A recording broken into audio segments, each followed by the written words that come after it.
So after summoning, mirroring, signaling today on TikTok's live stream, we followed this object that was glowing in the sky. We spotted an IR that had a secondary object that passed it after several minutes.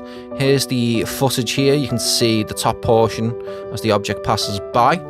Now I've slowed down this portion of the video, added some contrast and brightness, so we can get a closer look at this object as it comes and interacts with it. This is at 90 times optical zoom on a Panasonic V550. This is really high in the sky, really difficult to get details from this star-like object, but awesome capture nonetheless. And yeah, we tracked it, like we said, we tracked it for quite some time before the secondary object passed by. Here it is just flashing in the sky. This was just before the secondary object passed by.